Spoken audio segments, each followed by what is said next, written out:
What's going on, guys? So here's these skeletons you can pick up at Home Depot. I had this guy over here from last year. This guy I just picked up this year. And as you can see, this guy's head turns and his mouth opens. And it stays open. With the other guy, not so much. So I figured I'll show you what I did to correct this issue. And it's very simple and you can do it in only a couple of minutes. So let's get started. So on the back of these skeletons, you have a screw here, and you got some screws over here. Take these two screws out, take these two screws out, and possibly loosen or take these two out, but leave these two in. Take a screwdriver, then pry this, and you'll be able to take the head off of the neck. Put the body to the side, and I'll show you why I said to leave these two in initially until you get the head off. Okay, so now that you have the head off, you can take out these last two screws. You could take them all out initially, but the reason why I recommended not to is because when you remove them all and you pull this apart, there's these wires in there. And if you take the whole thing apart on the skeleton frame, then if it falls apart, the wires are going to stretch and they could, break off their solder points. I figure this way you have a little more control. And as you see also, when it opens up, this cord also comes off, the hanging cord. So you can take that off if you don't have a need for it. Now, if you look inside here, you will see that you have 3 screws here and 3 screws here.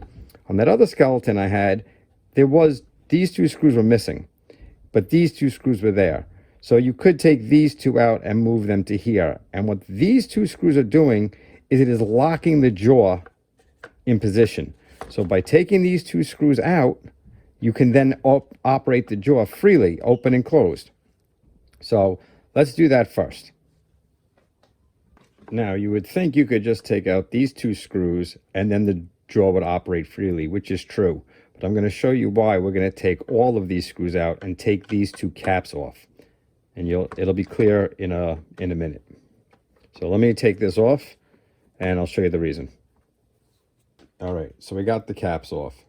So the reason why you don't want to just take out the 2 screws and you want to remove all the caps is because if you just take out those 2 screws and you leave the other screws holding, the caps in place, what's going to happen is the jaw is going to be very loose.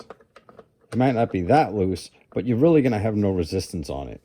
So what we're going to do is we're going to put something on here. So when you put the caps on, it's going to add a little bit of resistance. What I'm going to use is just some foam insulation. You cut a little piece off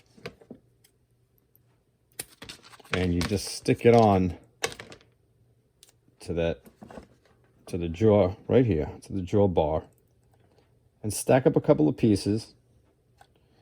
And what you'll do is you'll test it with how many pieces you're going to need. Then you're going to put the cap, and then you're going to screw it on with just those 2 screws and leave that screw out. And then when this is clamped on and it's pressing against that foam, that will give some resistance so the jaw doesn't just flop around, and you can position it where you like it and it'll stay. So I got my foam in there, as you see. And now, this over here, you see I can just, whoa, you gotta be careful with those wires. You can see that I can position the jaw and it pretty much will stay wherever I put it. If you want more resistance, add another piece of foam. A couple of pieces, trial and error, and you'll get it to how you like it. Now to fix the head so it won't be locked in one position and we can turn it back and forth, position it wherever we like. So if you look at the bottom of the skull, right here and right there, see those little nubs? Those actually go into 2 holes that are in the neck. So if you cut those nubs off with a pair of wire cutters or you Dremel them down, once those are gone, when you reassemble this back onto the neck, then this thing will be able to turn 360.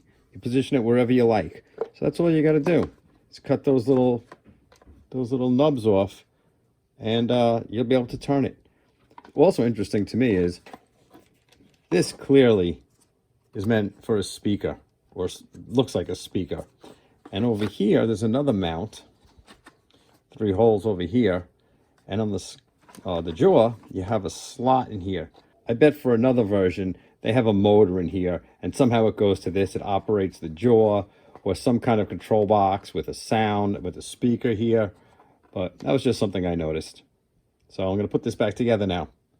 When you put the head back on and you're putting these neck screws in, put only one screw in and tighten it all the way and try the head out. Because if you didn't take off enough, it may be too tight. Maybe you like the tension, it helps hold the head in position, but it might be too tight where you really can't turn it. By putting just one screw in and tightening it down, it pretty much should tell you if you've taken enough of that nub off inside or not. Then you can go ahead and put the other screw in. I don't know why they had those nubs on there, because there's like a ring lip that will hold this head on. So it's not like those tabs were doing anything to secure the head. It solely made it so you couldn't turn it. Now that you have those in there, sure the jaw's not in the way, you can test it out. It's got a little tension, but that's pretty good. I can turn it wherever I want. Now that you know it's good, then you proceed to put the other screws in to the top, because it's pretty annoying if you put all of these screws in and then you try and turn it and it doesn't turn. So as I said, do one of those first, give it a shot, put the other one in, try it again. Once you're satisfied, you can finish buttoning this up. And there you have it. Now they can turn their heads and look at each other, have a nice conversation about how they wound up in this situation.